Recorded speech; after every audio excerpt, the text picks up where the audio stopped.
আসসালামু আলাইকুম। সোমাইয়া ব্লগ চ্যানেলে আজকে আমি মাছ আর সর্ষে চপ দিয়ে একটা রেসিপি করে দেখাবো। তো দেখুন আপনাদের ঘরে দেখাই। তো এটা আমার রান্নাঘর। তো চুলোটা জ্বলে গেছে, আমার ভাত হয়ে গেছে। তো কড়াটা প্রথমে বসিয়ে দিয়েছি, তারপরে আমি আলুগুলো ঢেলে দিচ্ছি। এতে আমি পানি, নুন আর হলুদ দিয়ে দেবো, দিয়ে আমি এটা সেদ্ধ করে নেবো।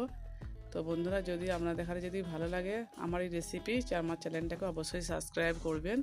তো দেখুন পানি আর হলুদ আর নুন দিয়ে দিয়েছি আমি, দিয়ে ঢাকা দিয়ে সেদ্ধ করে নেবো প্রথমে আমি।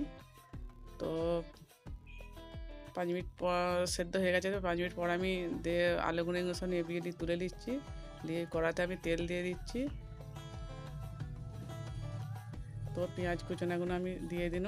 পেঁয়াজটাকে আমি প্রথমে লাল করব। তো 5 ফোড়ন, আমি পেঁয়াজটা হালকা লাল হয়েছে, 5 ফোড়ন আর গোটা জিরে আমি এই পেঁয়াজের মধ্যে দিয়ে দিলাম। দিয়ে আমি নাড়বো খানিক। তো টমেটোগুলো দিয়ে দিয়েছি, এর সঙ্গে ভেজে নেবো। তো 5 ফোড়নটা, তো বন্ধুরা 5 ফোড়নটা আগে দিলে পুড়ে যায়, পুড়ে গেলে তরকারিটা তেতো হয়ে যায়। তো এবার আমি সর্ষে বাটাটা দিয়ে দিয়েছি, তারপরে হলুদ গুঁড়ো দিয়ে দিচ্ছি, লঙ্কা গুঁড়ো। আমি নুনটা দিনও নেই, যদিও আমার তখন আলু সেদ্ধ করার সময় নুনটা দেওয়াই ছিল। তো আলুগুলো আমি সেদ্ধ করে আলুগুলো ঢেলে দিন, এবারে ঢেলে দিয়ে বেশি কষবনি, কষার দরকার নেই, যেহেতু আলুটা সেদ্ধ করা আলু। কাঁচা আলু হলে কষতে হতো বেশি, এটা কষতে হবে না, এই তরকারিটা বেশি ভালো লাগে।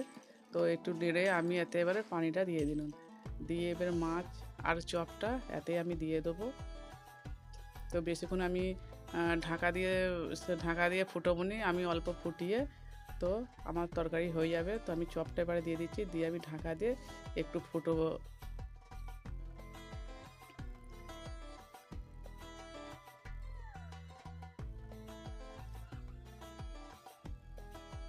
তো এবার আমি একটু ঢাকা দিয়ে ফুটবো, বেশিক্ষণ ফুটবার দরকারও নেই।